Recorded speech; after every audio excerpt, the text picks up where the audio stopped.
নমস্কার বন্ধুরা, আপনাদের ইউটিউব চ্যানেলে আপনাদের সবাইকে স্বাগত জানাই এবং আন্তরিক ভালোবাসা জানাই। আপনারা অবশ্যই ভালো আছেন, সুস্থ আছেন। আমি কিন্তু বেশি ভালো না, আমার বাড়ির অবস্থাও ভালো না, মনটাও বেশি ভালো না। তাই আজকে আপনাদের জন্য আমি একটা নিউ ব্লগ ভিডিও নিয়ে আসলাম আপনাদের সঙ্গে শেয়ার করব বলে। তা আমি সকাল 5টার সময় বা 4টার সময় রোজই আমি ঘুমের থেকে জেগে যাই। তারপরে বাড়ির আশপাশটা ঝাড়ু লাগায় নিচে ফ্রেশ হয়ে তারপরে ফুল তুলে নিয়ে এসেছি। ফুল তুলে নিয়ে এসে স্নান সেরে পূজাটা সেরে তারপরে উনুনের কাছে রান্নার কাছে এসে গেলাম। তো এখানে আপনারা দেখতেই পাচ্ছেন আমি চাউলটা ধুয়ে ভাতটা বসিয়ে দিয়েছি। তারপরে আমার মেয়ে ক্যামেরাটা সেট করে ভিতরে চলে গেল। তো ক্যামেরার সামনে আসতে চায় না বাচ্চারা, গরিব অবস্থা, বাড়ির অবস্থা বেশি ভালো না, তাই বাচ্চা কাচ্চা ক্যামেরার সামনে আসতে চায় না, লজ্জা পায়। ওদের অনেক বন্ধু বান্ধব, অনেক বড় লোক সবাই দেখবে আর কি ঠাট্টা করবে, তাই ওরা ক্যামেরার সামনে আসতে চায় না। তাই আমি বলছি, আপনারা যদি আমার ব্লগ ভিডিওটা আমার নতুন বন্ধু হয়ে থাকেন আমার নতুন ব্লগ ভিডিওতে, তাহলে অবশ্যই চ্যানেলটাকে লাইক করবেন, চ্যানেলটাকে সাবস্ক্রাইব করবেন। তো এখানটায় আমি এখন ভাতটা বসিয়ে কিন্তু এদিকে আমি চাল কুমড়োটা ভালোভাবে ছিলে ধুয়ে কেটে নিচ্ছি। চাল কুমড়োটা কিন্তু আমি ভালোভাবে ছিলে তারপরে ধুয়ে নেই, তারপরে আমি কেটে নিচ্ছি। তারপরে গাছের থেকে 3টা আম পড়েছিল, ঝড়ের হাওয়াতে গাছের থেকে 3টা আম পড়েছিল। আম 3টা আমি ভালোভাবে কেটে ছিলে সাইডে রেখে দিয়েছি। ওটা আমি ঝাল মিষ্টি টক বানাবো আর চাল কুমড়োর ঘন্ট বানাবো। তারপরে আর একটা বানাবো, এটা আমি পরে বলবো কি বানাবো। তো বন্ধুরা, আপনারা দেখতেই পাচ্ছেন আমার একটা ভালো রান্নাঘরও নেই।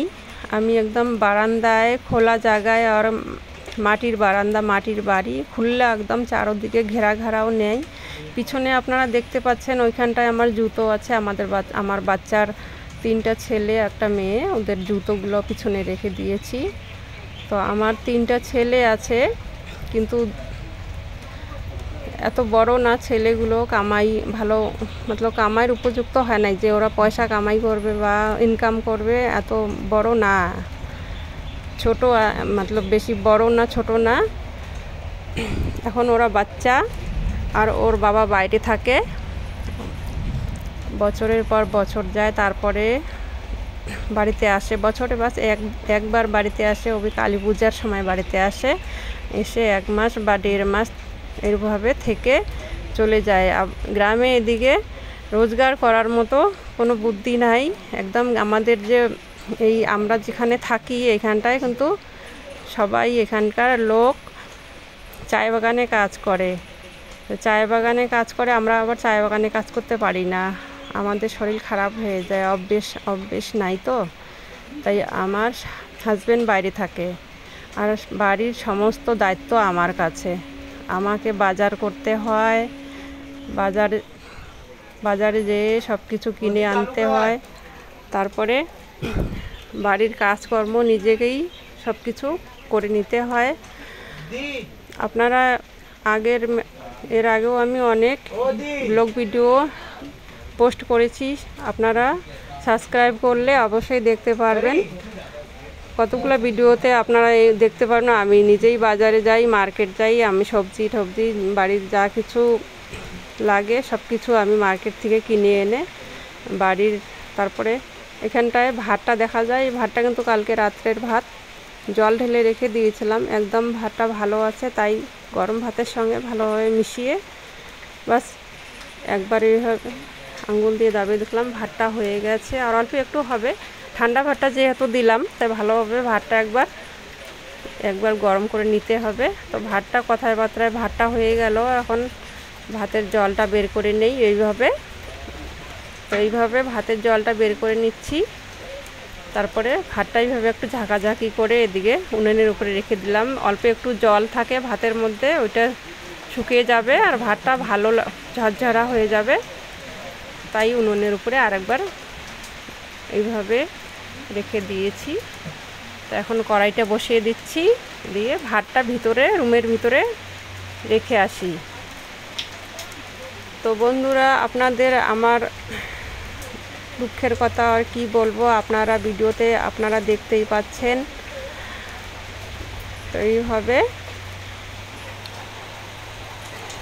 এর আগে আমি অনেক ভিডিও আপলোড করেছি, অনেকেই বলে আমি ভালো ভিডিও বানাইতে পারি না, অনেকেই কমেন্ট করেছে আমি ভালো ভিডিও বানাতে পারি না। তাই আমি কিভাবে কেমন ভালো ভিডিও বানাবো আপনারা অবশ্যই একটা কমেন্ট করবেন কমেন্ট সেকশানে গিয়ে। তো ওইখানটায় কড়াইটা বসিয়ে সর্ষের তেলটা আমার মেয়ে আগে অ্যাড করে দিয়েছিল, তারপরে একটু সর্ষের তেল আর একটু রসুন কুচি, একটু জিরা দিয়ে এইভাবে এই ঘন্টটা, এই পানি কুমড়ার ঘন্টটা এইভাবে বানিয়ে নিচ্ছি। যেহেতু আজকে শনিবার, নিরামিষ রান্না, আমরা নিরামিষই খাই, আমাদের বাড়ির মতলব সবাই নিরামিষই খায়, আমার ফ্যামিলির বাচ্চা কাচ্চারা ওরা নিরামিষ পছন্দ করে, আমিও নিরামিষই খাই। তো এইভাবে আমরা আবার মাছ মাংস ডিম কিছু খাই না। তো এখানে হলুদের গুঁড়োটা দিয়ে দিলাম, লবণটা দিয়ে দিলাম, এখন বাকি মশলাগুলো দিয়ে দেবো। এখানটায় একটু দিয়ে দিলাম লাল লঙ্কার গুঁড়ো, তারপরে দিয়ে দেবো এখন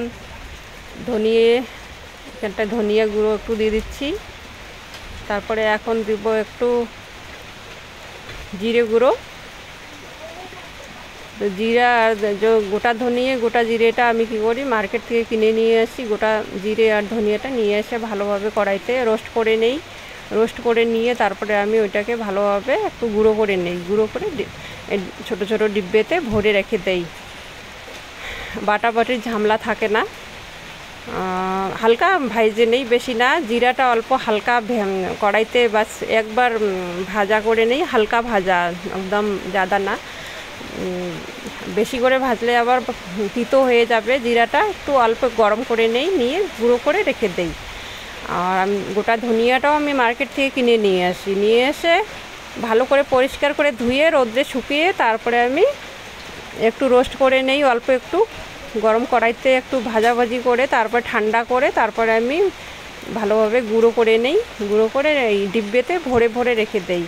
এইভাবে আমি যেমন কি অদ্রক হলদি এরকম করে আমি রোদ্রতে শুকিয়ে নেই, অদ্রকটাও রোদ্রে শুকিয়ে পাউডার বানিয়ে ডিব্বেতে ভরে রেখে দেই। আর যখন আমি রান্নাটা, এখানে টমেটো একটা দিয়ে দিলাম, টমেটো কুচি। তো এইভাবে আপনারাও করে নেবেন। রান্নার মতলব বাটাবাটিটা এখন গরমের দিন অসহ্য লাগে, আর একা সব কিছু করতে হয়, যেহেতু একা করতে হয়। আমার কিন্তু অনেকগুলো করে রান্না করতে হয়। আমরা পরিবারে 6 জন, মতলব আমরা 6 জনের মধ্যে আমার হাজব্যান্ড তো বাইরে থাকে, এখন 3 ছেলে আর 1 মেয়ে আর আমি, আমরা 5 জন, 5 জনের রান্না 3 বেলা করতে হয়, ওই জন্য 3 বেলা করতে হয়। অনেকেই আমার বাচ্চা ছেলের জন্য বলে কি তোমার ছেলে 3টা বড় বড় হয়েছে, ওরা কিছু করে না, সারাদিন রুমের ভিতরে থাকে, কিন্তু ওরা অনলাইনে জব করে, অনলাইনে ওদের কাজ। ওরা বলছে এখন আমাদের যখন সময় হবে অবশ্যই আমরা ক্যামেরার সামনে আসব, ভালোভাবে, আমি কেন আসবো না, ক্যামেরার সামনে আসব। তো এখন ওদেরও টাইম হবে যখন ওরা ক্যামেরার সামনে নিজেই আসবে, এখন আমি বললেও আসবে না, বলে কি না এখন তুমি বললেও আমরা ক্যামেরার সামনে আসব না, ওদের সময় হলে ওরা অবশ্যই ক্যামেরার সামনে আসবে। তাই কথায় বার্তায় রান্নাটা আমার কমপ্লিট হয়ে গেল। ছেলে ওদিকে বলছে খুব খিদে পেয়েছে, তো এইভাবে দিয়ে দিলাম 3 সুপুত্রকে 3 থালিতে ভাতটা সেজে দিয়ে দিলাম টেবিলের উপরে। যেহেতু আমাদের মাটির ঘর, নিচে বসে খাওয়া সম্ভব না, নিচে যদি বসে খাই এদিকে ব্যাঙ আসে, এদিকে পোকামাকড় থালিতে চড়ে যায়, এই জন্য আমাদের মাটির ঘরে কিন্তু আমাদের টেবিলে রান্না হওয়ার পরে সব কিছু রান্নাটা উপরে রাখতে হয়, এইভাবে উপরেই আমরা টেবিলে চেয়ারে বসে এইভাবে খেয়ে নেই। তা বন্ধুরা, আজকে আমার ব্লগটা এখানটায় সমাপ্ত হলো। আগে আবার নিউ একটা ব্লগ ভিডিও নিয়ে আসবো, আপনাদের সঙ্গে শেয়ার অবশ্যই করব। আপনারা যদি আমার নতুন চ্যানেলে নতুন বন্ধু হয়ে থাকেন, চ্যানেলটাকে অবশ্যই লাইক শেয়ার সাবস্ক্রাইব করবেন। নমস্কার, আবার দেখা হবে।